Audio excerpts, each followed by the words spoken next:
Bom, gente, segunda aulinha de revisão de química. A gente a gente dedicou, né, mais uma aula para falar de estrutura, né? Na primeira aula, na verdade, a gente começou, peraí, deixa eu até corrigir uma coisa aqui no meu slide. Peraí, estrutura 1, pronto. A gente vai dedicar 2 aulas da revisão só para falar de estrutura. E o que eu chamo de estrutura?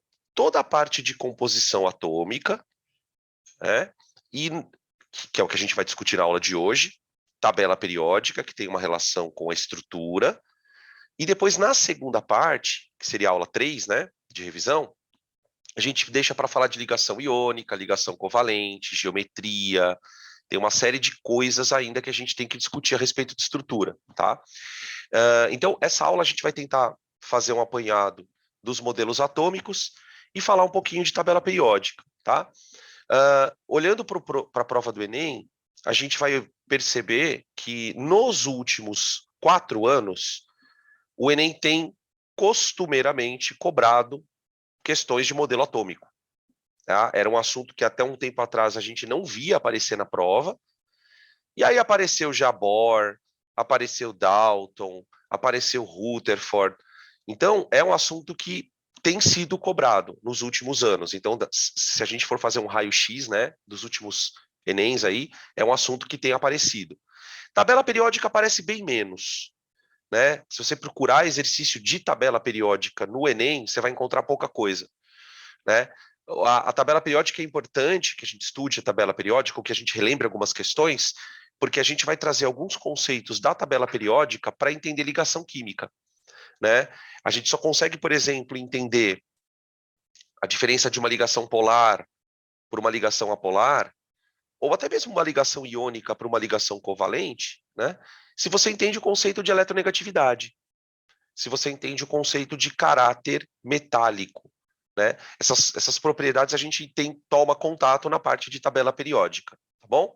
Então, vamos começar a fazer aquele resumo e para a gente poder colocar algumas informações na cabeça e depois a gente vai para os exercícios, tá? Eu vou fazer da seguinte maneira.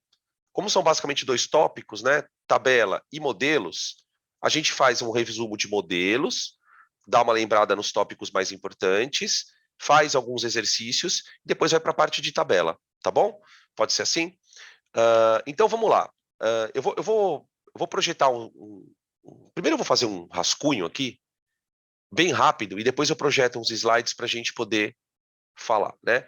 Então, o que a gente faz para entender a estrutura atômica é uma espécie de linha do tempo das principais descobertas no que diz respeito à constituição atômica, né? E dentro dessa linha do tempo, a gente destaca 4 modelos, né? 4 explicações, digamos assim, da estrutura atômica e o que cada uma traz de contribuição.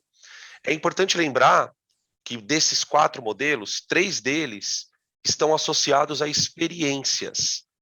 Então, quando cai modelo de Thomson, quando cai Rutherford, quando cai Bohr, geralmente caem experiências associadas a esse modelo. Então, a gente vai dar uma lembrada nisso também. Então, o primeiro modelo que a gente fala, que a gente pode considerar mesmo como sendo um modelo científico, é o modelo de Dalton. Dalton. Né? O modelo de Dalton, ele pouco fala sobre a estrutura do átomo. Então, a primeira observação que a gente dá do modelo de Dalton é não aborda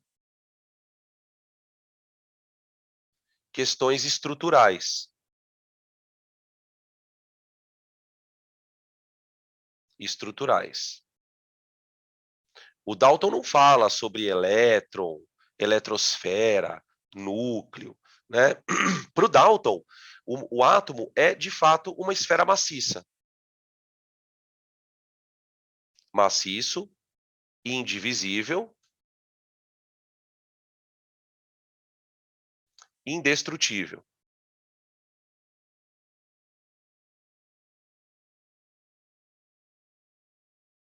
Tá? Então, para o que a gente quer, na verdade, a gente cita o modelo de Dalton porque ele tem outras importâncias, Mas para o que a gente quer na aula de hoje, né, que é entender um pouco da estrutura do átomo, o modelo de Dalton ele não vai trazer grandes contribuições. Onde que o modelo de Dalton se destaca? Vamos colocar aqui em amarelinho. Ele faz uma diferenciação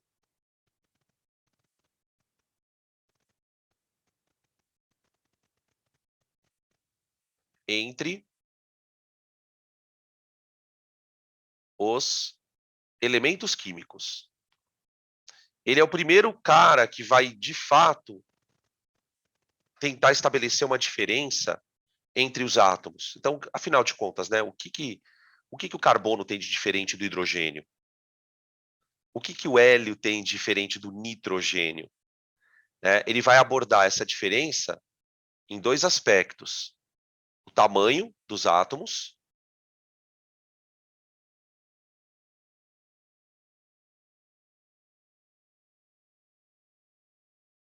e a massa. Ele vai perceber que os átomos têm massas diferentes.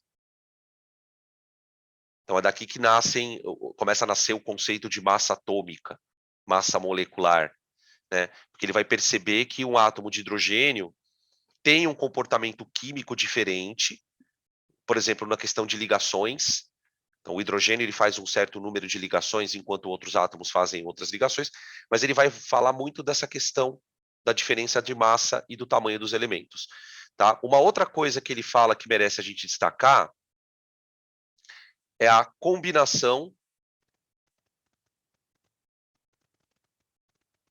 dos átomos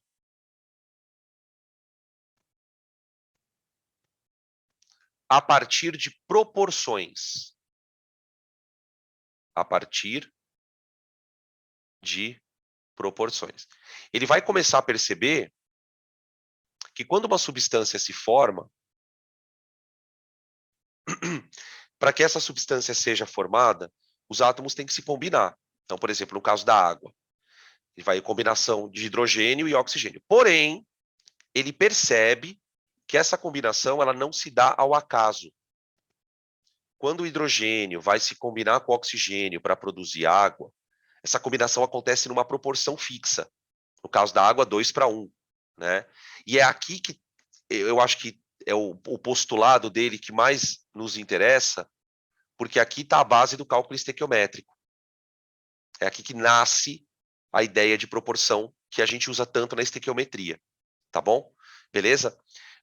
Aí tem algumas outras coisas que ele fala lá, mas no geral a gente percebe que o modelo do Dalton ele está muito mais relacionado a tentar descrever as combinações atômicas do que propriamente falar sobre estrutura, né? Na esteira do Dalton, a gente também fala durante as aulas do modelo de Thomson, né? O modelo de Thomson, ele quebra um paradigma na química. Por quê? Porque até a percepção, até a descoberta do elétron, né, que propriamente o que o Thomson fez foi caracterizar o elétron, a física não conseguia dar uma explicação satisfatória para a eletricidade. A física já dominava, já entendia, mexia com eletricidade, né? O próprio Thomson mexia com eletricidade, mas ninguém entendia direito de onde ela vinha. Então, a grande contribuição para o Thomson, quando ele descobre o elétron, é provar que a matéria é feita de carga. O mérito da descoberta do elétron é perceber, na verdade, é mais ou menos assim. Vamos imaginar o Thomson lá no laboratório. Quando ele descobriu o elétron, ele não disse assim: nossa, eu descobri o elétron. Não foi isso que ele fez. Ele disse assim: nossa, dentro do átomo tem carga elétrica. A descoberta do elétron, ela traz para a física essa perspectiva de que matéria tem carga elétrica dentro dela, ela é composta por cargas elétricas. Então, a gente costuma se referir ao modelo de Thomson como um modelo que descreve, pelo menos em parte, né? Vamos colocar assim, em parte, a natureza elétrica da matéria. A natureza elétrica da matéria. Como é que ele descobre isso? Com o elétron. Opa, perdão. A natureza elétrica da matéria. Tá? Com a descoberta dos elétrons. O experimento dele é o famoso experimento do tubo de raios catódicos.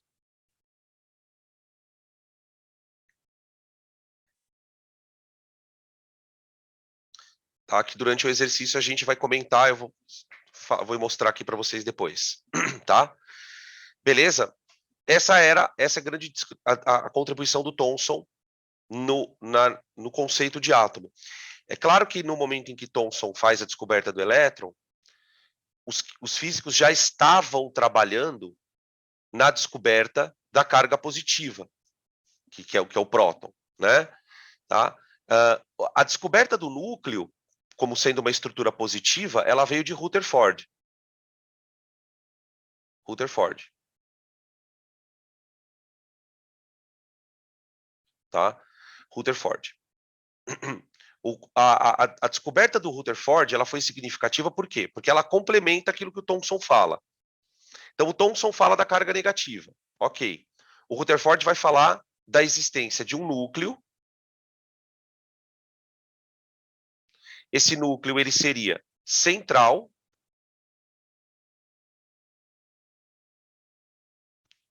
extremamente massivo. Então, ele vai afirmar que o núcleo ele concentra praticamente toda a massa do átomo, né? E positivo. E positivo. É basicamente essa a estrutura, tá? Outra coisa que ele consegue observar é a eletrosfera como sendo um grande vazio. A eletrosfera é praticamente vazia.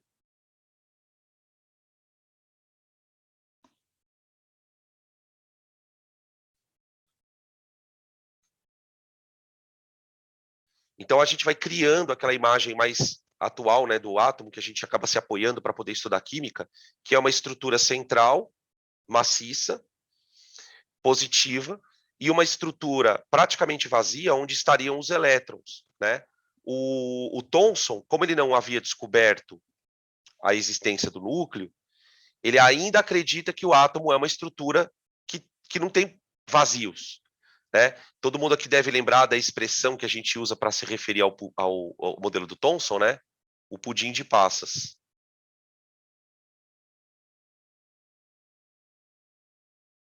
Né? Essa analogia, que não foi feita por ele, né? Essa analogia é feita por autor de livro e tal, ela nos dá uma ideia de que o átomo seria uma estrutura maciça, sem espaços vazios, tá?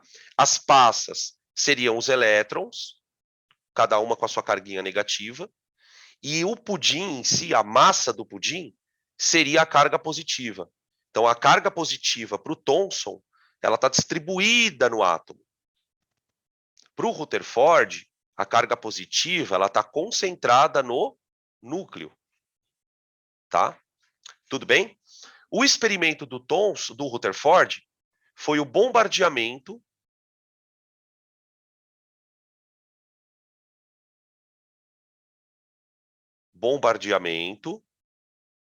da lâmina de ouro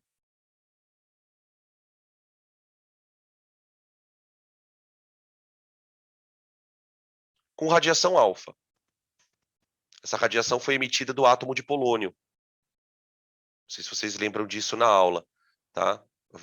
Quando eu mostrar o slide, a gente dá uma refrescada na memória, tá? O bombardeamento da lâmina de ouro fez com que o Rutherford percebesse que a radiação alfa atravessava praticamente a lâmina toda, né? Ele desenvolve uma lâmina bem fininha de ouro e bombardeia essa lâmina com radiação. E ele percebe que quase toda a radiação atravessava a lâmina.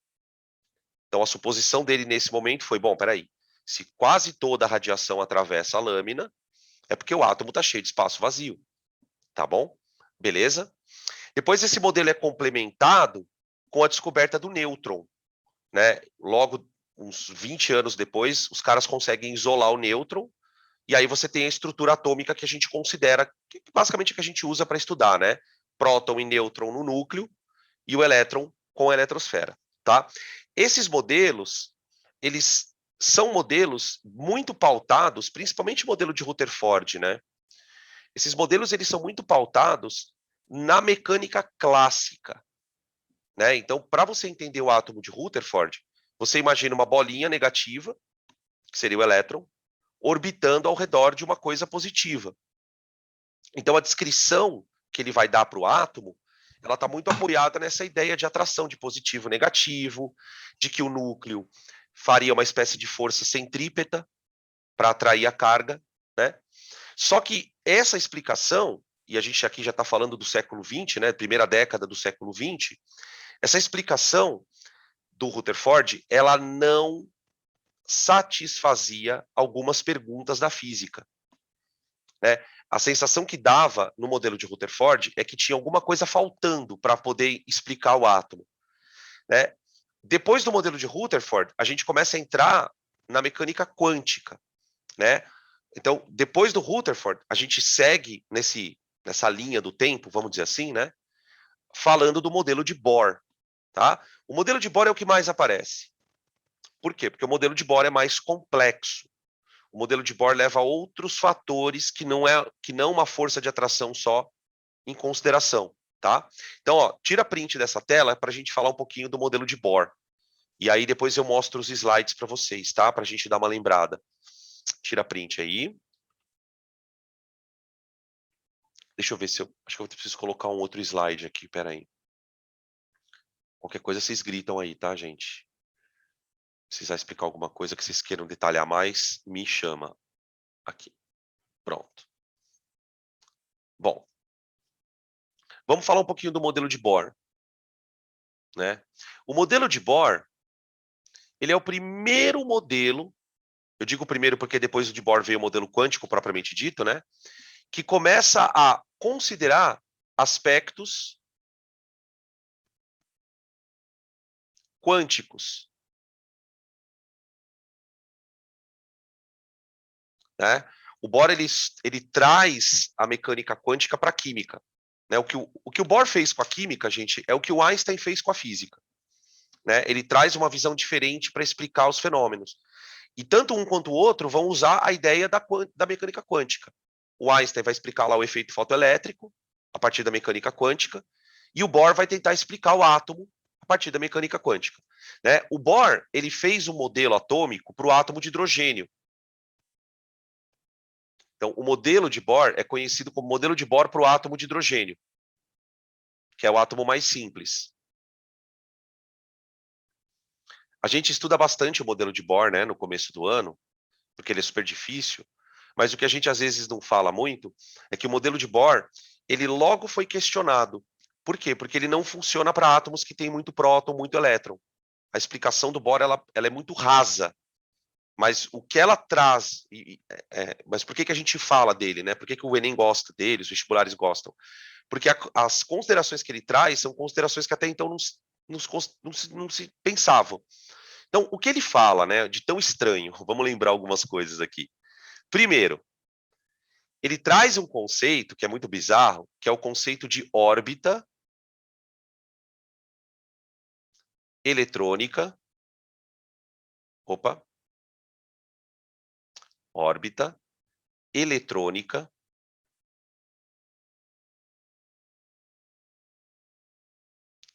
quantizada, né? Ele vai basicamente defender a ideia de que cada elétron tem uma órbita e essa órbita é quantizada. O que é quantizado especificamente? A energia do elétron. Então, para o elétron para ele estar naquela órbita, ele tem que ter uma energia.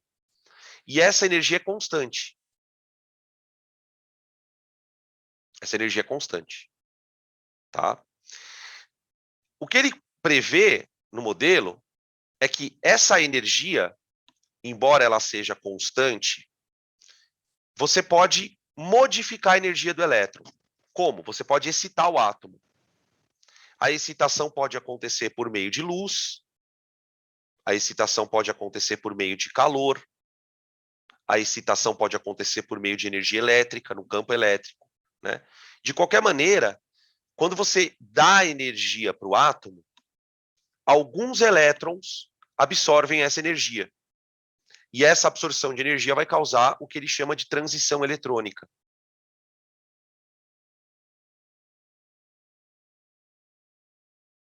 Transição eletrônica. As transições eletrônicas são eventos em que o átomo, um elétron, melhor dizendo, ele absorve uma quantidade de energia e muda de órbita. Troca de órbita. Ele pula de uma órbita de menor energia para uma órbita de maior energia. Esse processo é a transição, né? A gente chama de transição porque o elétron ele modifica a sua órbita quando ele absorve a energia, mas ele retorna para a órbita de origem. Quando ele retorna para a órbita de origem, ele emite aquela energia que antes foi absorvida. Então, esse processo do elétron absorver energia para trocar de órbita e depois reemitir essa energia foi detectado pelo Bohr.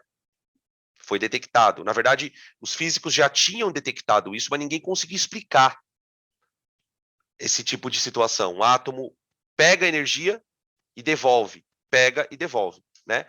O experimento que ficou famoso do Bohr é o que ele chama de espectro descontínuo de emissão. Eu vou mostrar os slides e aí a gente confere isso juntos aqui, tá? Então, situando vocês, né, moçada? Você tem palavras-chave para cada modelo, né? O modelo de Thomson, ele tem esse viés da carga elétrica. O modelo de Dalton, ele vai falar que o átomo é maciço, o máximo que ele vai fazer é diferenciar as massas dos átomos, né?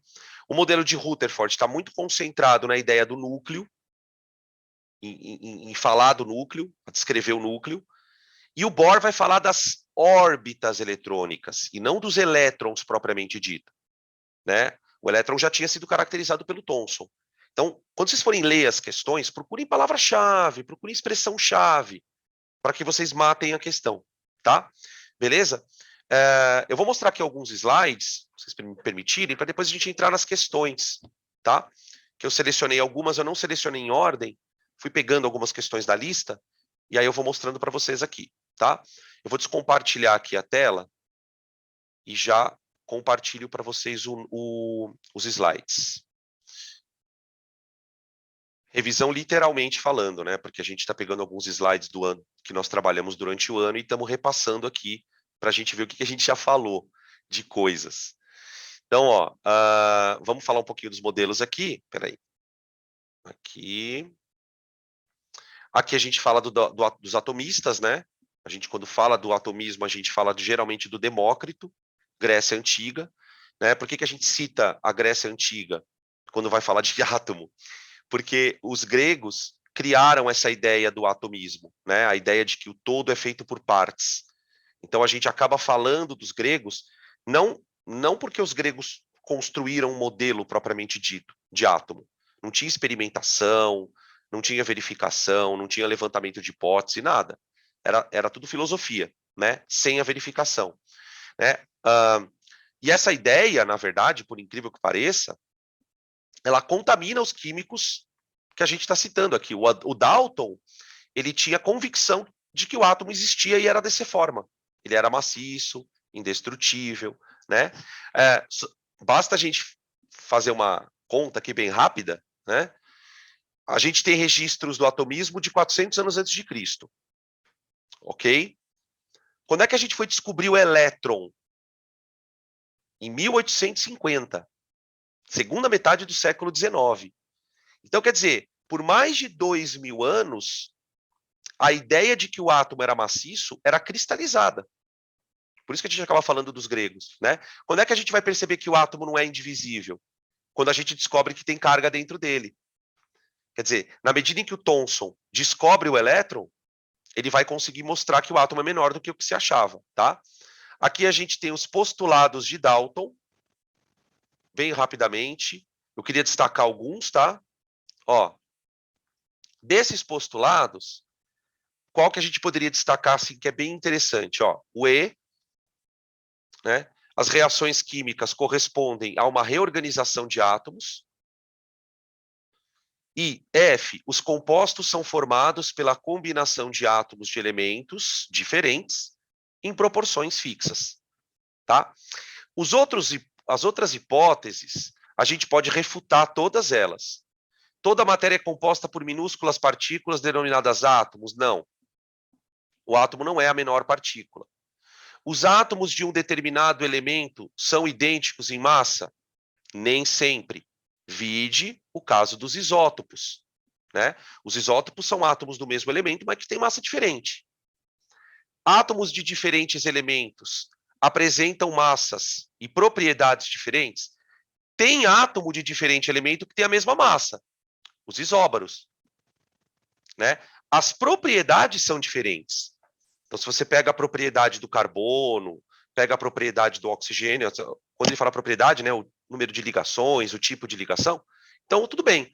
Então, a gente vai perceber que com o conhecimento que a gente tem hoje, a gente já consegue refutar boa parte do modelo do Dalton, tá?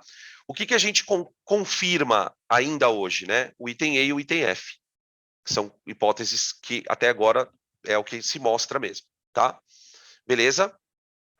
Aí tem o experimento do Rutherford, do Thomson, perdão, tá? O experimento do Thomson, aqui tem uma imagem, digamos, para representar como seria o átomo na visão do Thomson, né? Então a gente já vê que o átomo não é mais indivisível. Na medida em que você fala que o átomo tem uma carga positiva, uma parte positiva e uma parte negativa, você já disse que o átomo não é indivisível, tá? Esses aqui são aparatos que ele usou, né, para fazer o tal do experimento do tubo de raio catódico. O que era o experimento do tubo de raio catódico? Era um experimento onde ele pegava um tubo de vidro, que a gente chama de ampola, tá? E aqui dentro tinha um gás. Aqui dentro tinha um gás. Aí, essa ampola, ela tinha dois terminais, né? Deixa eu mostrar essa de cima aqui, que eu acho que é mais fácil de explicar. Tá? Dentro da ampola, eu tinha dois fios conectados, um a um polo negativo de um gerador, tá? E outro num polo positivo do gerador, tá?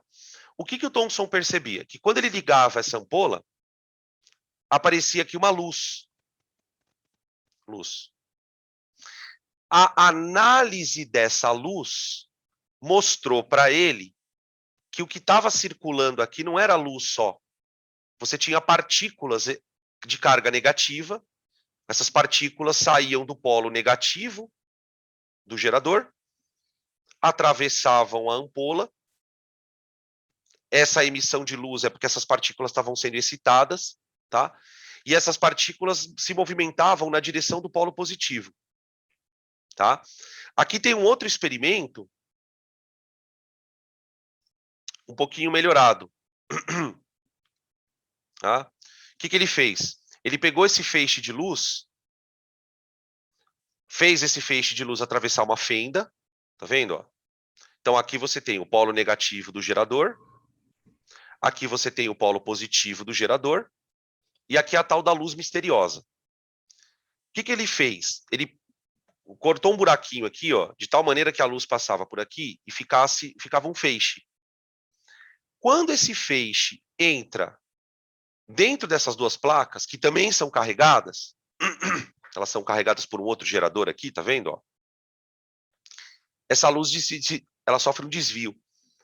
Esse desvio na direção da placa positiva foi a conclusão que o Thomson foi a observação que que ele usa para dizer, olha, tem carga negativa aí dentro. Por quê? Porque essas cargas, porque senão esse feixe não desviaria, digamos assim, na direção da placa positiva, tá? Então, o experimento do tubo de raios catódicos, ele é basicamente a evidência do elétron, a evidência experimental da existência do elétron, tá? Espera que tem pergunta aqui. Eu fiz uma questão esses dias que dava como opções de alternativa elétrons e ânions. Marquei elétrons como sendo as partículas, mas não consegui explicar por que não são ânions. Então, na verdade, tem como explicar, mas para a gente explicar isso, eu tenho que usar o modelo de Bohr. Porque, na verdade verdadeira, vamos parar para pensar um pouquinho. Por que os elétrons andam? O que está acontecendo ali dentro para os elétrons andarem? Tenta imaginar o seguinte, ó. Você tem aqui um campo elétrico, então você tem uma placa e outra placa, tá? Quando eu ligar essas duas placas, aqui é uma placa negativa, aqui é uma placa positiva, né? Você vai ter um campo elétrico. Agora imagina um átomo aqui. Então aqui você tem a eletrosfera e o núcleo, tá? Na eletrosfera você tem um elétronzinho. Então essa bolotinha amarela aqui, ó, vai ser o nosso elétron. O que o Thomson não sabia? O que o Thomson não sabia? Quando ele ligava o campo elétrico dava energia para o átomo. Essa energia era tão grande que o elétron era arrancado do átomo. É uma espécie de ionização, né? Lembra que, não sei se você vai lembrar, que no experimento do Thomson, ele coloca um gás lá dentro. Então, lá dentro tem átomos de uma substância química. Ele colocava gás nobre, né? Oh, meu Deus. Esse tubo de raio catódico aí é o precursor das lâmpadas fluorescentes. Nas lâmpadas fluorescentes, você também tem um gás lá dentro. Ela emite luz a partir da excitação do gás. Então, o que ele não sabia? Que quando ele ligava o campo elétrico, a energia que o campo elétrico dava para o sistema excitava os elétrons. Só que era uma excitação tão grande que o elétron não transitava, ele não pulava para uma camada e voltava. Ele ia embora. Ele ia embora. O elétron era arrancado do átomo. Qual a consequência disso? O átomo perde uma carga negativa, só que junto com essa excitação, ele emite luz. Sabe por que o elétron emite luz? Vocês não vão acreditar, gente. Porque o elétron é acelerado dentro do campo. Né? Por que o raio ia do cátodo para o ânodo? Porque era carga negativa. Tá? Ah, Dan, mas vamos fazer um exercício de hipotesologia. E se lá dentro tivesse ânions? Vamos supor que lá dentro tivesse um monte de íon cloreto, vai, para atender a sua sugestão. Eles iriam migrar? Também iriam. Também iriam. Né? Então, respondendo objetivamente a tua pergunta, né? Por que não era ânion? Por que não? Você só vai responder essa pergunta se você sabe da história do experimento, tá? Em cima da tua pergunta, se tivessem ânions ali, os ânions se movimentariam? Sim, se movimentariam. Provavelmente se movimentariam com uma massa, com uma velocidade diferente, porque a massa de um ânion ela é menor do que a massa de um elétron. Não nos esqueçamos da física por trás disso, né, gente? Porque quando o elétron é acelerado, você tem ali uma força elétrica agindo nele. Como é que eu calculo a força elétrica? A força elétrica é o campo vezes a carga. Só que se a força elétrica for a força resultante, massa vezes a aceleração é igual a E vezes Q. Concorda? Portanto, qual é a aceleração do elétron? A aceleração do elétron é E vezes Q sobre M. Olha que interessante. Quanto maior a massa da partícula, menos ela vai acelerar lá dentro. Então, a velocidade do íon seria diferente, tá? Mas aconteceria da mesma forma, tá bom? Tá, beleza, já falou aqui. Beleza. Bom, aí a gente segue para o experimento de Thomson. Thomson não, Rutherford. Né? O experimento do Rutherford é o experimento famoso da lâmina de ouro, tá? Aqui, ó. Aqui está a lâmina de ouro. Aqui estão as partículas alfa, que são liberadas de um material radioativo, tá? E lá na estrutura atômica, o que estava acontecendo era isso, ó. Né? Como o átomo é formado por espaços vazios, o Thomson percebeu que a radiação atravessava a lâmina e batia aqui atrás, né? Esse anel que ele coloca em volta é o tal do detector das partículas. Então ele conseguia contar, literalmente contar quantas partículas estavam batendo ali atrás, tá? E esse experimento ele foi importante por quê? Porque ele muda o paradigma, né, também. Qual é a mudança de paradigma aqui? O átomo não é uma estrutura maciça. Muito pelo contrário. Se tem uma coisa que o átomo mais tem é espaço vazio, tá? Beleza? Aqui estão as conclusões do Rutherford, se vocês quiserem tirar print desse slide, tá? Que eu acho que ele tem sintetizado tudo o que você precisa saber. Pode tirar o print. E aí a gente encerra com o Bohr. Vamos falar um pouquinho do Bohr aqui. Vem cá entre nós, né? Isso aqui tá muito aula de cursinho, né? Aquela aula que o professor vomita a matéria. Sabe o que é o pior? Deixa eu contar uma coisa para vocês. A apostila do cursinho é feita para ser assim, né? Vocês já repararam? Se a gente segue a apostila do cursinho desse jeito que a gente está seguindo, a gente anda com ela em dia. Mas é muito conteúdo, né? Aí você entende por que muitas vezes uma aula curta ela vai te atrapalhar mais do que ajudar. Porque imagina você ouvir tudo isso sem nunca ter visto. Já tendo visto, já é difícil, né? Eu não sei se vocês lembram que a gente ficou 3 semanas para discutir modelo atômico. Então, é um dos assuntos que é mais extenso mesmo, tá? Deixa eu voltar aqui. O modelo de Bohr, tá? O modelo de Bohr, gente, ele basicamente vai explicar essa figura aqui, ó. Essa é a figura que o modelo de Bohr explica. O que os caras estavam fazendo na época? Os caras pegavam uma lâmpada, ó, isso aqui já é, olha que louco isso, né? Essa lâmpada aqui, ó, já é uma evolução do tubo de raios catódicos. Então é uma lâmpada que é acesa a partir de um gás. Então o gás é excitado e ali ele emite luz. Quando essa luz passa por um prisma, ela se decompõe, como uma luz qualquer, só que tem um problema. A luz que era obtida do hidrogênio não aparecia algumas cores. Então aqui você está vendo só a cor violeta, tá vendo? Ó? Aqui você tem a cor azul, aqui você tem a cor verde e aqui você tem a cor laranja. Isso é o que a gente chama de espectro descontínuo. Né? O que a física não explicava? Por que o espectro é assim? Por que ele não é assim? Ó? Por que ele não é assim? Como é a luz do Sol. A luz do Sol, decomposta, ela me dá um espectro com todas as cores lá do arco-íris, mas é um espectro contínuo, não tem lacunas, tá? O que o Bohr vai falar? O Bohr vai dizer que essa luz que você está vendo é resultado de uma transição eletrônica. A luz que você enxerga é o resultado de uma transição eletrônica. Como assim, Dan? A luz que você enxerga, ela foi absorvida por um elétron,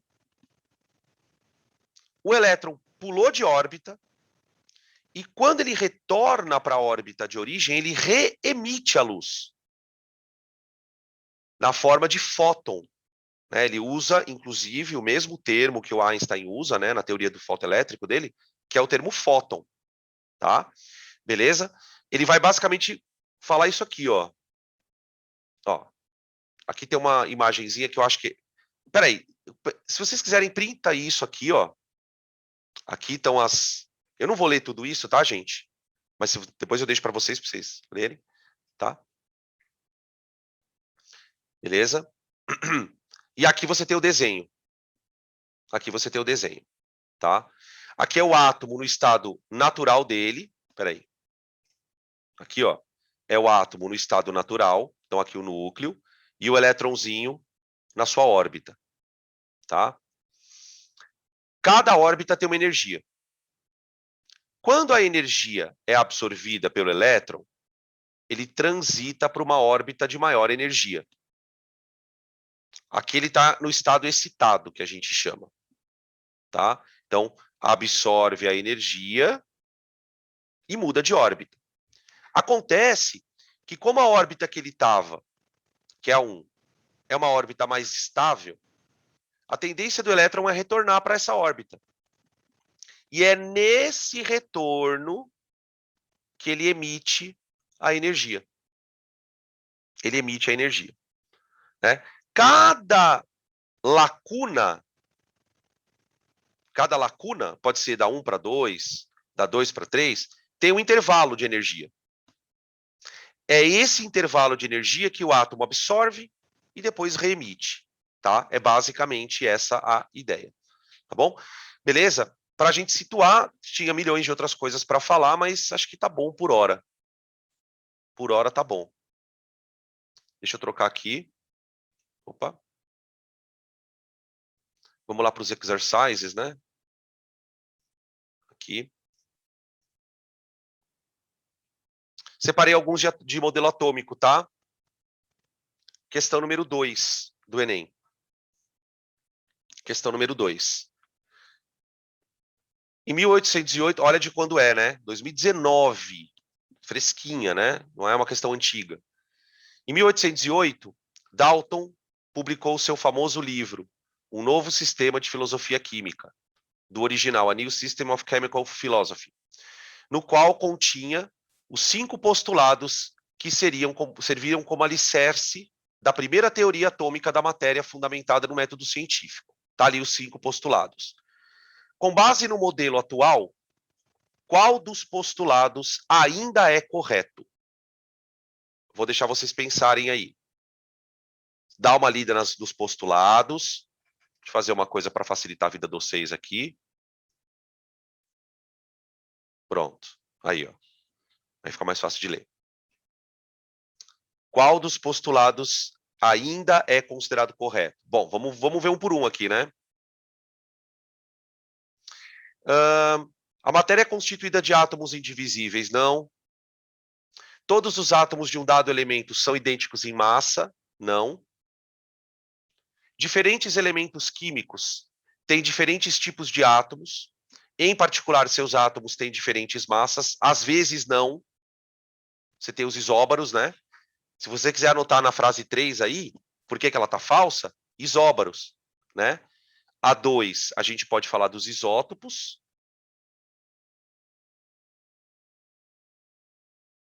Isótopos. E aqui dos isóbaros. Né? O que a gente poderia usar como justificativa para refutar o postulado 1? A fissão nuclear. A fissão nuclear é a maior prova de que isso aqui é mentira. Né? Os átomos são indestrutíveis e nas reações químicas mantêm sua identidade. Ó, os átomos são indestrutíveis. Eu posso fragmentar os átomos. Né? O átomo não é uma estrutura finita. Aliás, ele não é uma estrutura elementar. Não acaba ali. Né? Então tá falsa também.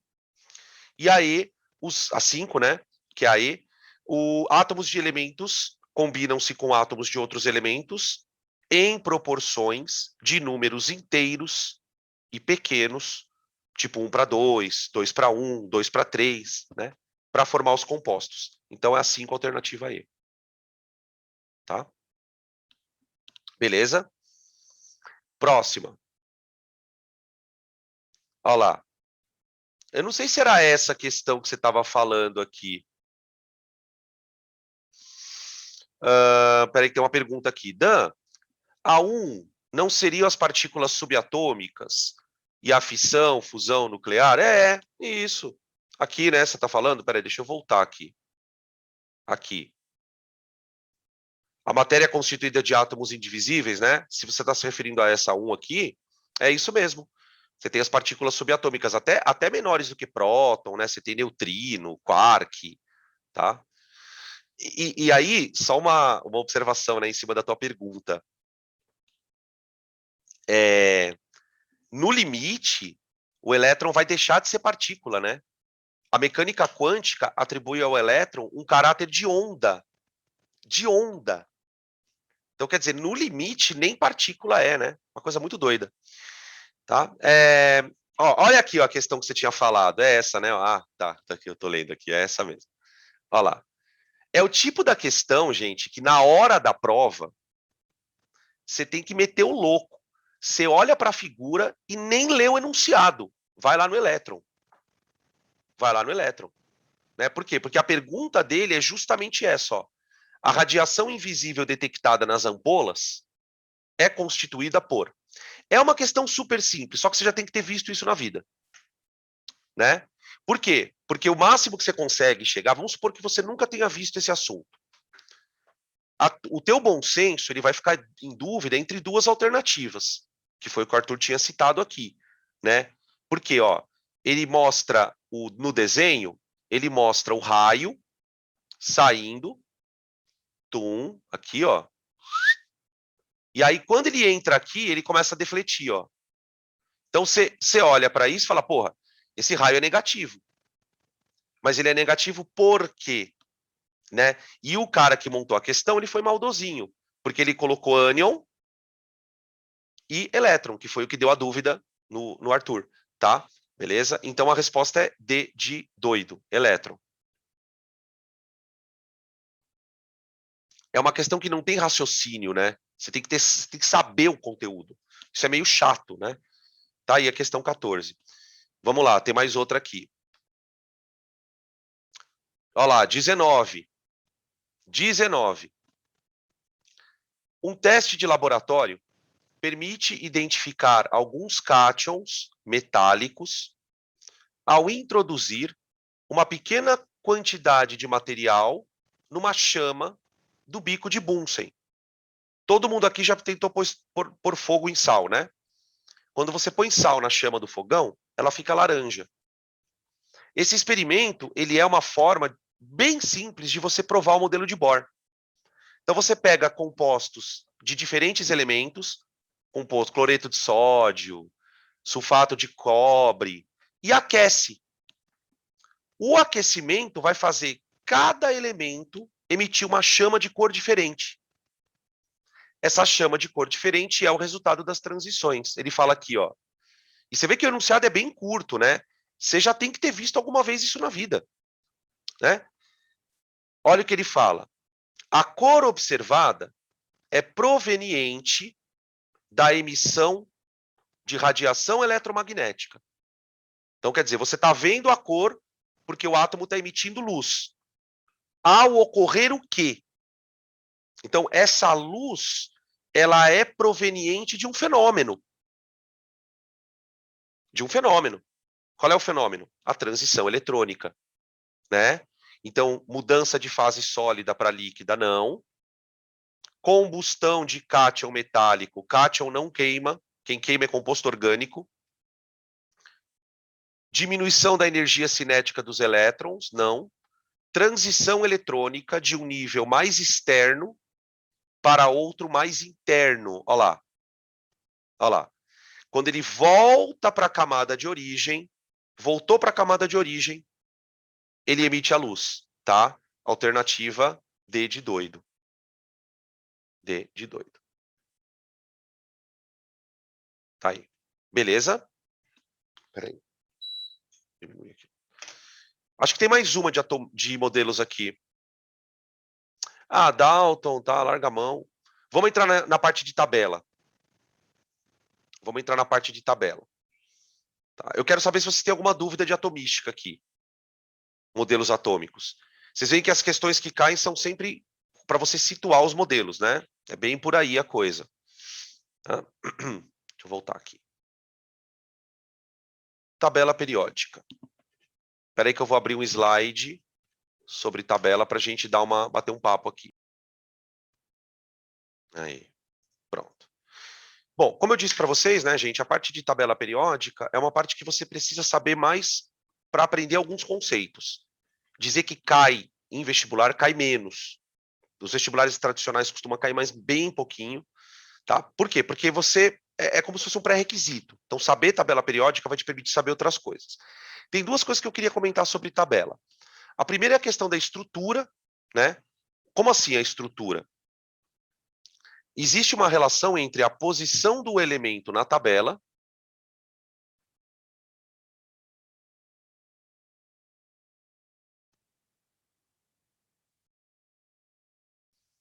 e a sua configuração eletrônica. Configuração eletrônica.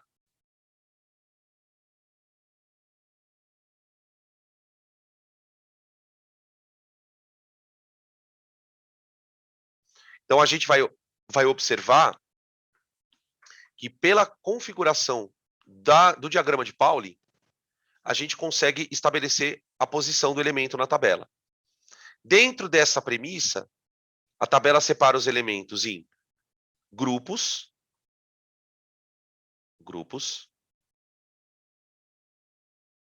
que são as colunas, e períodos, que são as famílias.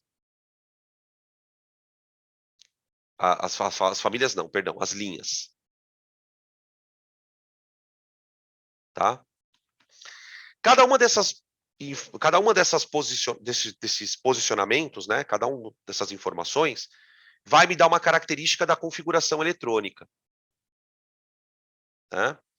Então, as colunas, os grupos, eles basicamente me dão informações sobre a camada de valência do elemento.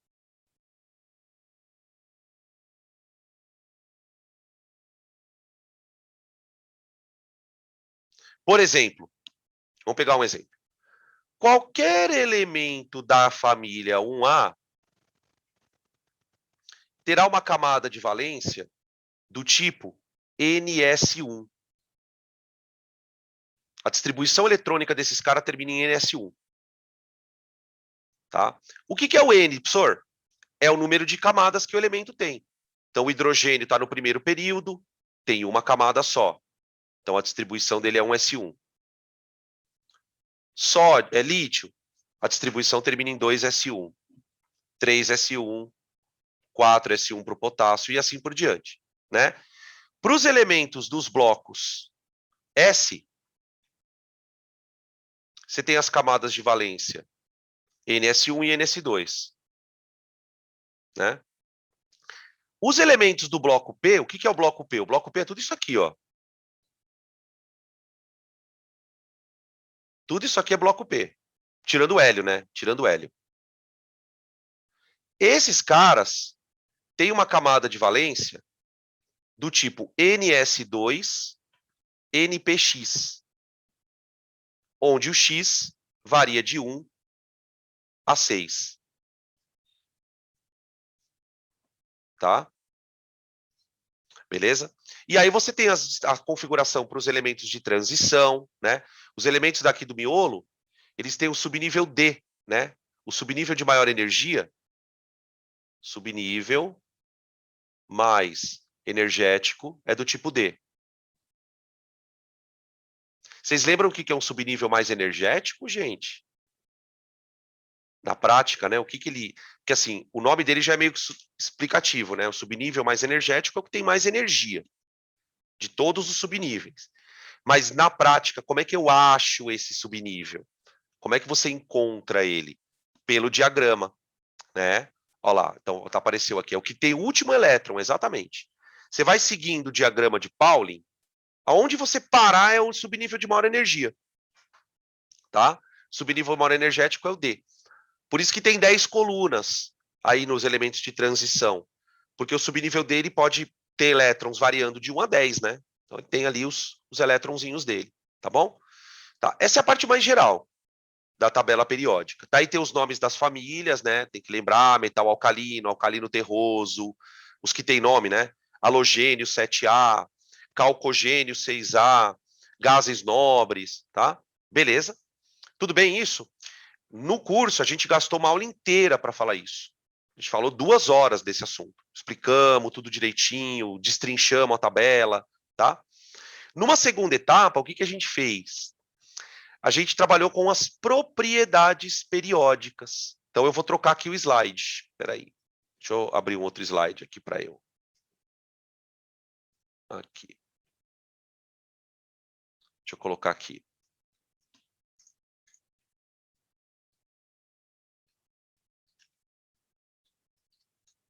Pronto. Propriedades periódicas. É assim, né, gente? A questão da propriedade periódica, ela tem bastante coisa para estudar, mas a gente dá uma boa filtrada, né? Quais são as propriedades periódicas que a gente precisa lembrar? A mãe de todas, que é o raio atômico. Raio atômico. O raio atômico, né, ele vai dar para a gente uma boa ideia de como o átomo vai se comportar, né? O raio atômico dos elementos, ele varia na tabela de acordo com o elemento, né? De que maneira? Quanto mais para baixo tiver o elemento, maior o raio atômico, por conta das camadas, e quanto mais para a esquerda, dentro de uma linha, tá? Então o raio, ele cresce na direção desse quadrante aqui, ó, perdão. O raio, ele cresce na direção desse quadrante aqui, ó. Aqui estão os elementos de maior raio, tá? Desse outro lado, você tem os elementos de menor raio. A partir do raio atômico, a gente tem outras propriedades que são meio que consequência. Por quê? Porque, como eu discuti muito durante a aula, eu falava assim, gente, o fato do átomo ser grande ou pequeno é o que vai determinar se ele gosta de perder ou ganhar elétron. Né? Na química, vocês sabem disso, quando a gente estuda ligação química, tudo vai se resumir a quem perde elétron, quem ganha. Ah, mas se os dois quiserem ganhar, daí tem a ligação covalente. Então, para você saber se um átomo gosta de perder ou ganhar, você vai analisar essa característica pelo tamanho dele. Em geral, átomo pequeno,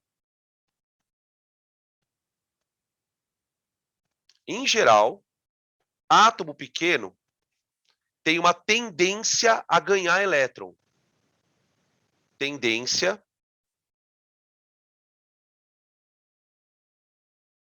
a ganhar elétron.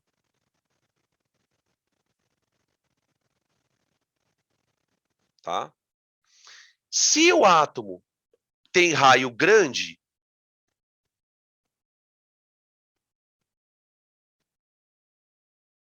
a tendência dele é oposta.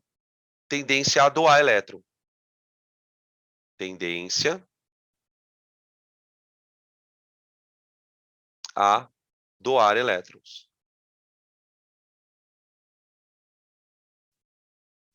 Tá? Como é que a gente consegue provar isso? Analisando duas outras propriedades periódicas. Tá? Uma delas é a energia de ionização.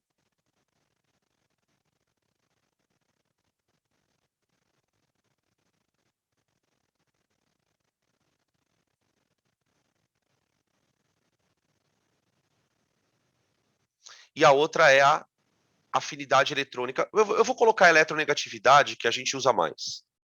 A eletronegatividade.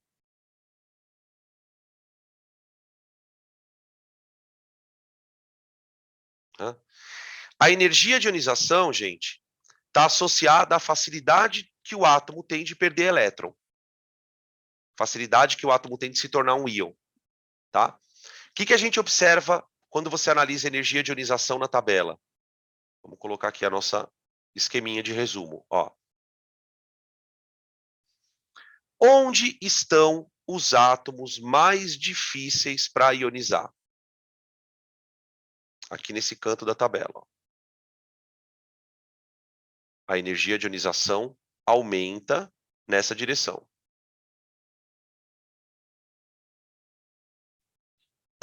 O que significa aumentar a energia de ionização? Significa que o átomo vai precisar de muita energia para conseguir perder o elétron. Esse é o problema. E a gente observa que os átomos que estão nessa região da tabela, ó, são os que têm maior energia de ionização. São átomos com alta energia de ionização, porque são átomos que têm pequeno raio atômico. Tanto é que estão aí os formadores de ânion, né? O flúor vira fluoreto, o cloro fica Cl-, o bromo fica Br-, o oxigênio fica O2-, o enxofre fica S2-, né? Os elementos que tendem a formar ânion, eles fazem isso porque é da característica deles. É uma tendência que ele tem de, ao invés de perder elétron, ganhar. Agora, desse outro lado da tabela, ó, aqui, ó, você tem os átomos de baixa energia de ionização, porque são átomos grandes.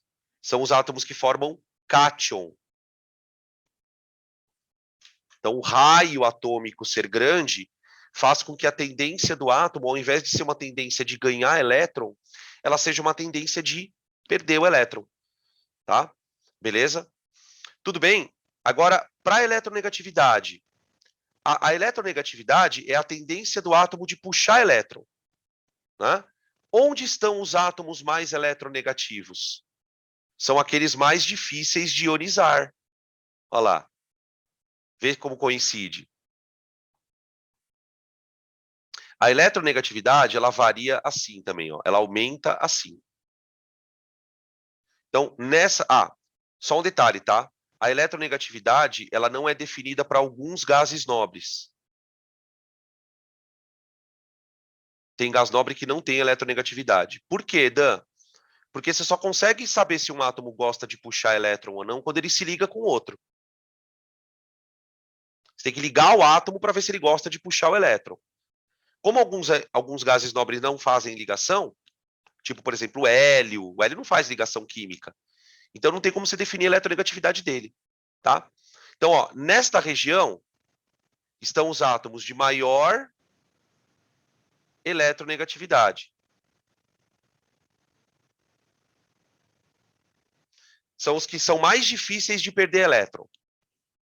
Então, veja, ele tem uma alta energia de ionização, ou seja, ele tem dificuldade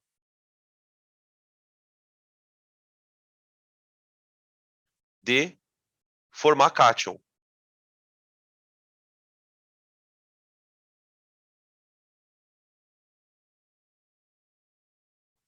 Tá? E é muito louco, né? Porque essas propriedades elas são antagônicas.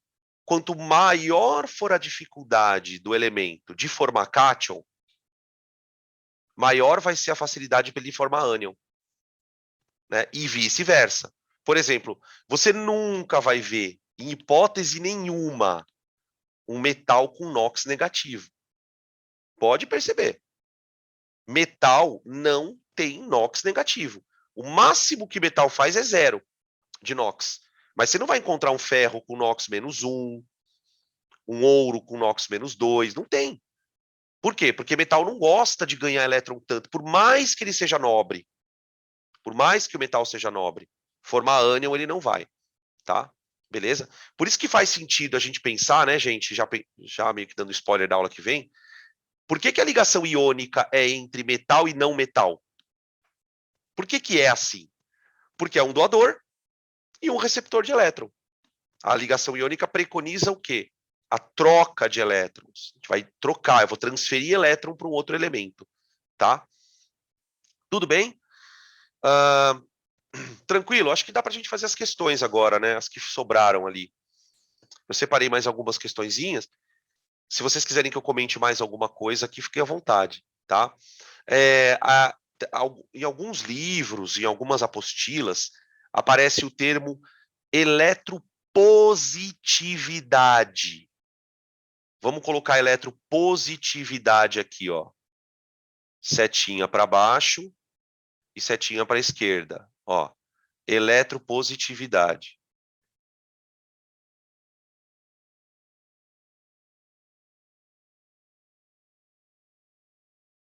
Tá?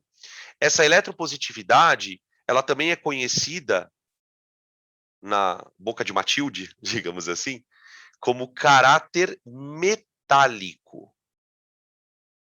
Caráter metálico, né? Por que os caras criaram essa expressão, né? Ah, professor, mas já tem eletronegatividade, por que tem que criar outra? Porque o que eles percebem ao longo do tempo? E a gente já sabe disso, vocês sabem disso.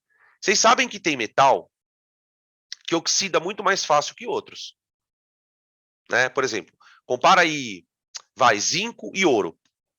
O zinco oxida muito mais fácil. Então, os químicos foram percebendo ao longo do tempo que não basta que você diga que o metal é metal. Tem metal que tem mais facilidade para perder elétron do que outro. Então, eles começaram a atribuir ao adjetivo, né, metal, certos graus.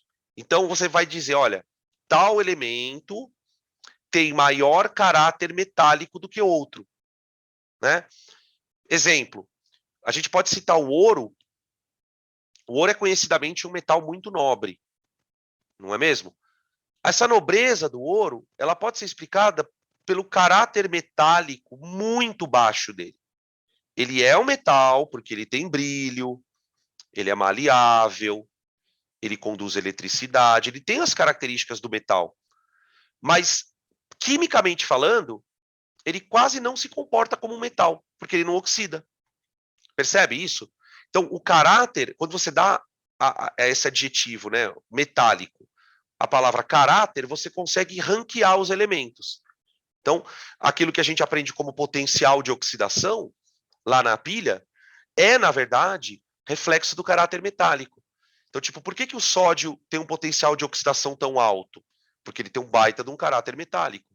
Por que a platina é usada em... A gente fez até o exercício ontem. Por que a platina é usada em implante? Porque ela não oxida. Então, ela não tem um caráter tão metálico. É por aí a coisa. Tá bom? Beleza? Agora acho que a gente pode fazer, então, as questões que eu selecionei aqui pra gente. Vamos ver aqui. Questão número 13. Questão número 13. Uma questão de estrutura, distribuição eletrônica. Dá para a gente lembrar um pouquinho aqui. Um dos ácidos mais utilizados na indústria é o ácido sulfúrico. Sua composição possui o átomo de enxofre, cujos estados de oxidação mais comuns são -2, 0, 2, 4 e 6. Olha quantos NOx tem o enxofre. Tá? Só uma observação, tá, gente? No ácido sulfúrico, qual que é o NOx do enxofre? Deixa eu colocar aqui. Eu tô com soluço. Que droga. Ó, no ácido sulfúrico, peraí.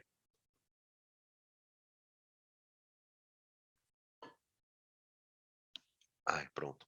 Vamos ver se passa agora. No ácido sulfúrico, o enxofre tem NOx mais 6, tá? Beleza? Tá. Em relação ao enxofre, nos estados de oxidação 0 e -2, então, enxofre e enxofre -2. Tá. Qual é o número atômico do enxofre? 16. Tá. Então, a distribuição eletrônica do enxofre 16 é 1s2, 2s2, 2p6, 3s2, 3p4. Ó. Olha a camada de valência dele. Tá? Ele tem 2 elétrons emparelhados aqui no orbital S. Lembra das aulas de orbital, lá no começo do ano? Que a gente ficava lá, e bota o elétron aqui, depois coloca o elétron emparelhado. E aqui eu tenho o subnível P, que tem 3 orbitais. Lembra da regra de Rand? Rand cada vez, né? Ó, 1, 2, 3, 4. Olha lá. Esse aqui é o enxofre 0. Ele tem, na camada de valência, 2 elétrons emparelhados, que seriam esses dois aqui, mais 2 emparelhados no P, e os outros 2 desemparelhados, ó. Tá? Então, o enxofre ele pode fazer 2 covalentes, que são obrigatórias, e 2 dativas, que são opcionais, com os elétrons emparelhados. Tá? Beleza? É muita coisa, né, velho? A gente vai falando as coisas. Gente, vocês, por favor, parem na hora que eu falar uma coisa que você não lembra, para e volta, que eu volto, tá? Porque tudo que eu tô falando aqui são coisas importantes. São coisas que vale a pena você guardar. Tá. Quando eu vou fazer a distribuição do enxofre -2, eu vou ter que colocar 18 elétrons. Então, ele vai ter a configuração de um gás nobre. Né? O enxofre -2 é um enxofre estável, ó. 1s2, 2s2, 2p6, 3s2, 3p6. Olha lá. Esse é o gás nobre, a configuração de gás nobre. Tá? Beleza? Deixa eu ver o que ele quer aqui. Ele quer o correto, né? Tá, então vamos ler aqui as frases, né? No estado de oxidação zero, os orbitais P da camada de valência encontram-se vazios. Não. Todos os orbitais P têm elétrons. Tem 2 aqui que estão semi-preenchidos, né? E um outro orbital P que está cheio aqui. Tá? No estado de oxidação -2, o orbital S recebe 2 elétrons preenchendo sua subcamada. Não, não, não, não. Não é o orbital S que recebe o elétron. São orbitais P, ó. Vai entrar um elétron aqui, ó. E o outro elétron aqui, ó. Tá? Então não é, não. Os estados de oxidação 0 e -2 possuem, respectivamente, 8 e 6 elétrons na valência. É isso mesmo. Aliás, 6 e 8, né? Perdão. 6 aqui, ó. E 8 aqui. Tá? Beleza? 6 e 8. Então é C. C. Deixa eu ver as outras, o que tem de errado aqui nelas. O orbital P perde elétron para formar -2. Não, ele ganha. E E. No estado de oxidação zero, a camada de valência encontra-se vazia. Não. A camada de valência tem 6 elétrons. Então, tá aí, fechou. Então, alternativa C. Tá? Tá aí a questão 13. Vamos para a próxima. A próxima é a 20, eu acho. Espera aí. Aqui. 20. A 20, o que o cara fez? Ele pegou 3 trechos do livro, de um livro, e vai usar, vai se referir a esses elementos a partir da posição na tabela. E ele quer saber o que está certo ali. O que está certo, tá? Então, ó, na tabela, a gente tem um elemento aqui da família 7A.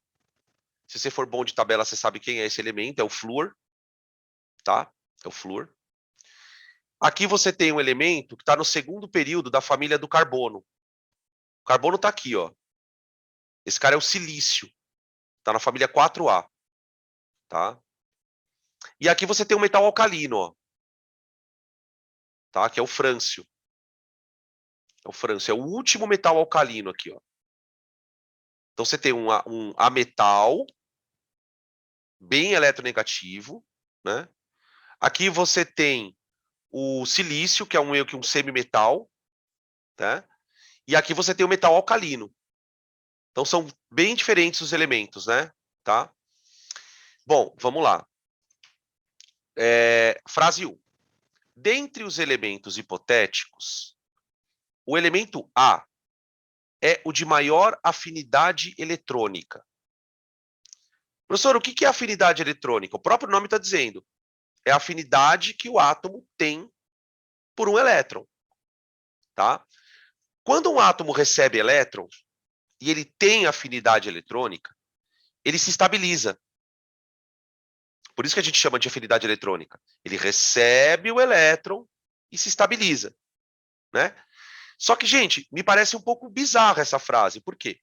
Se o elemento A é um metal, ele não pode ter a maior afinidade eletrônica.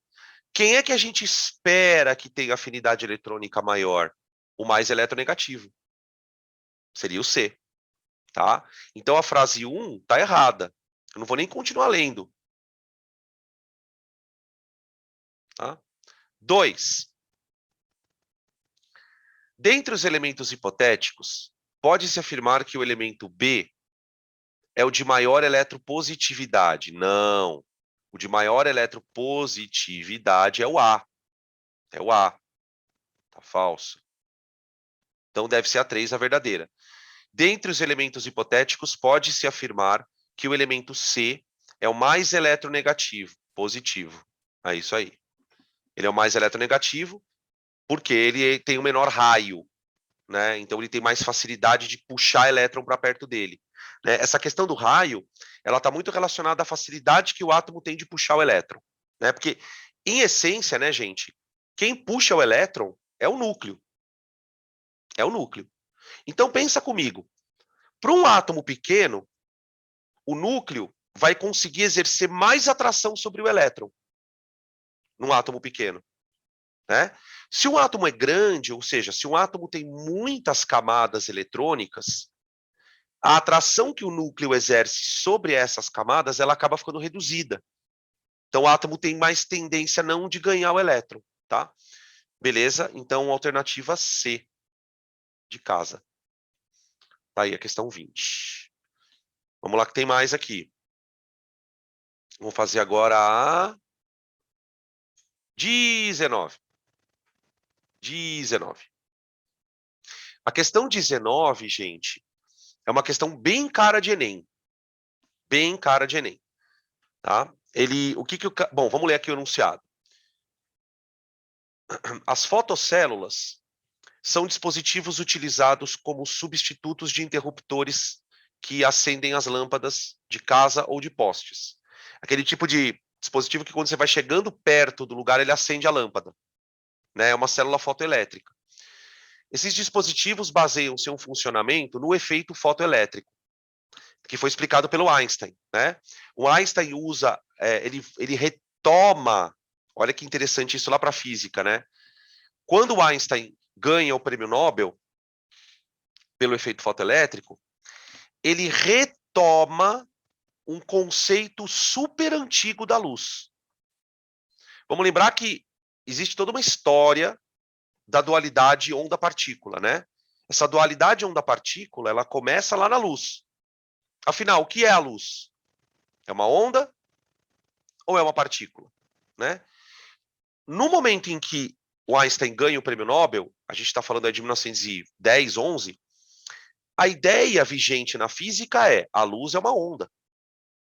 Os caras já tinham detectado interferência da luz, os caras já tinham detectado difração da luz, já tinha equação de onda para a luz. Né? A ideia, o eletromagnetismo, ele traz essa ideia de que a luz é uma onda. O que o Einstein faz? Ele retoma a ideia de partícula. Ele cria o conceito de fóton. Ele diz, olha, para explicar isso aqui, eu tenho que admitir que a luz é formada de partículas. Então, o que está acontecendo aqui? Ó? Como que funciona o efeito fotoelétrico?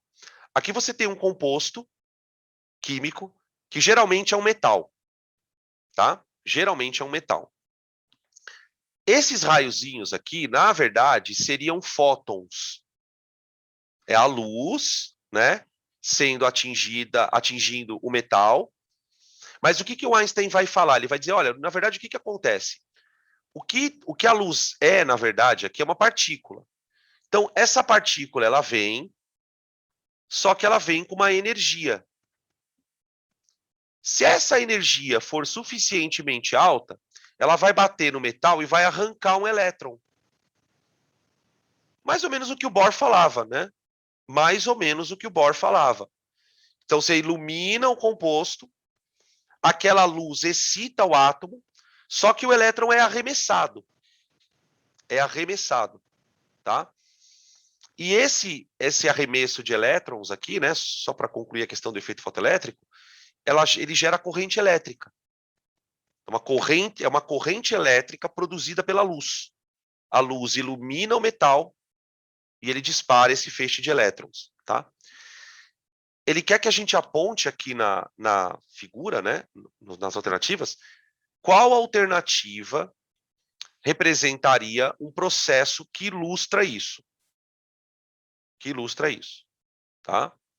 Bom, X eu acredito que seja o átomo, né? X é o átomo. Tá? X é o átomo. Aí esse átomo vai receber energia. Então, o X vai receber energia. Então, você pode ficar com B ou E. B ou D, perdão. Falei errado. B ou D. Tá? Quando o X recebe energia, ele perde o elétron. Se ele perde o elétron, gente, ele tem que ficar positivo. Positivo. E não negativo. Tá? Então, ele fica positivo, perde o elétron. E essa energia aqui, ó, que pode ser maior ou menor, né, dependendo do átomo que você está fazendo o experimento, é o que eu vou chamar de potencial de ionização. Tá? Então, por exemplo, para um metal da família 1A, essa energia é pequenininha. Para um metal mais nobre, essa energia já é maior, tá? Mas ela vai ser chamada de energia de ionização. Alternativa B de bola. Tá bom? Beleza? Vamos fazer mais uma? Deixa eu dar tempo aqui. Dá tempo de fazer mais uma. Eu não quero estender muito, senão a gente fica com o intervalo espremido, né? Vamos fazer a... Nem lembro agora qual que é. 16. 16. Uma questão de VUF, tá? De tabela periódica. Atente para as seguintes proposições a respeito da tabela periódica. Identifique verdadeiro ou falso. 1. Em geral, nos elementos representativos, vamos lembrar que os elementos representativos são os da família A. Famílias A. Então, você tem a 1A, 2A, 3A, 4A, 5A, 6A, 7A e gás nobre, que é 8A. Para esses elementos, o número de elétrons de valência, aqui tem 1 elétron de valência, 2 elétrons de valência, 3 elétrons de valência, 4. O número da família é o número de elétrons de valência. Isso só para os elementos de família A.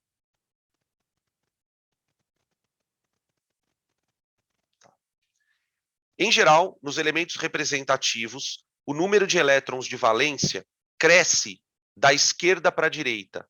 Sim. Sim, quer ver uma coisa? Volta aqui um pouquinho, ó.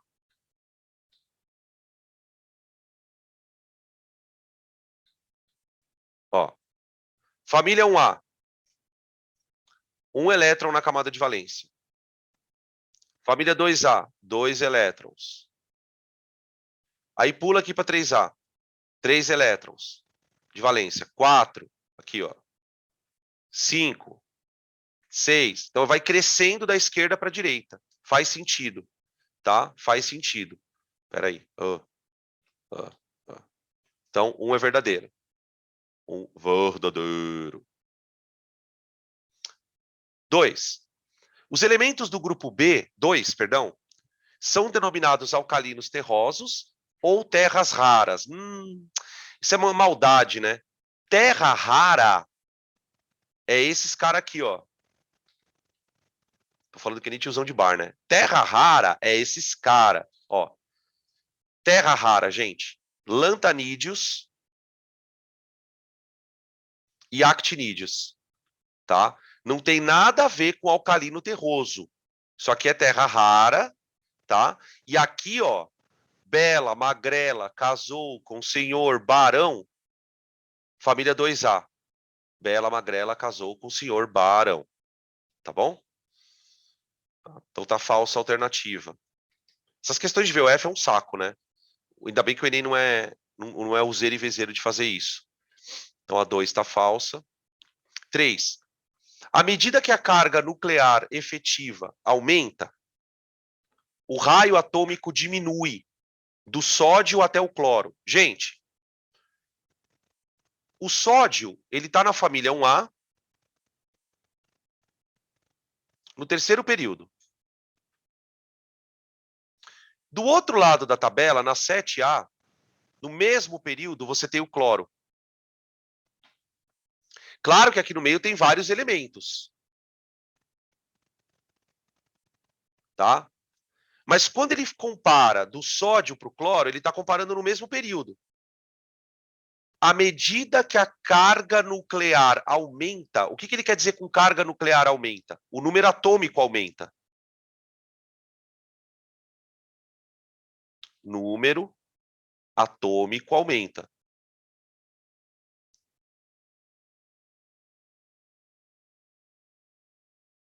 Se você olhar na tabela periódica, o número atômico ele sempre aumenta da esquerda para a direita.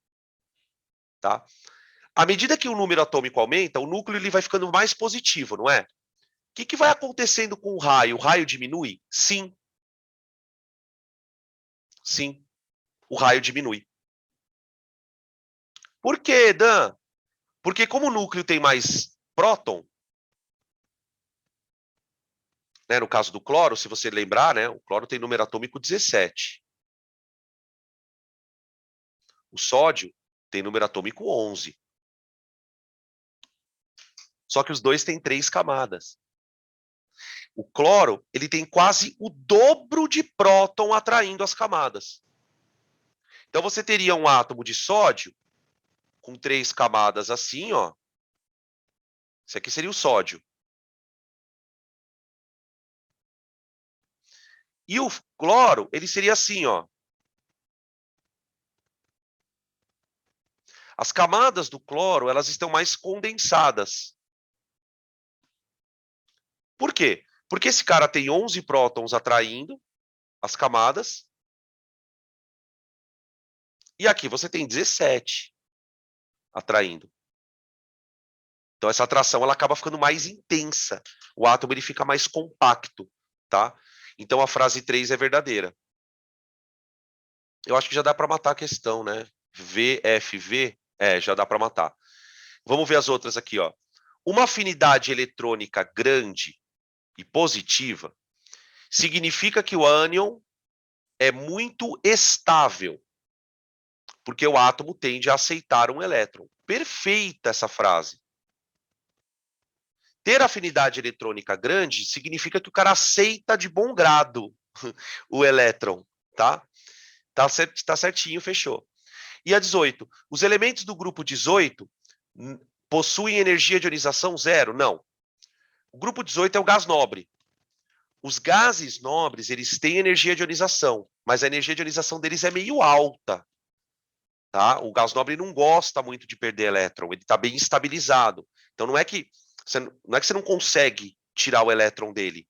Você consegue. Só que ele vai requerer uma energia de um pouquinho maior comparada com os outros átomos perto dele ali, tá? Então ficou falsa. Falsa. Tá aí. Então ficou VFVVF, alternativa A. Alternativa A. Alternativa A já acabou aqui. Acabou, ó, e consegui terminar em ponta. Primeira vez na vida que eu consigo fazer isso, gente. Tá? Vocês querem perguntar alguma coisa? Se não, pode sair pro recreio já. Pode ir lá comprar uma pizza brotinho. Superation total, né? Que loucura essas aulas, né, gente? E isso é porque a gente vai ter 3 semanas de aula, né? Tá super corrido. Então, vamos que vamos. Belezitas?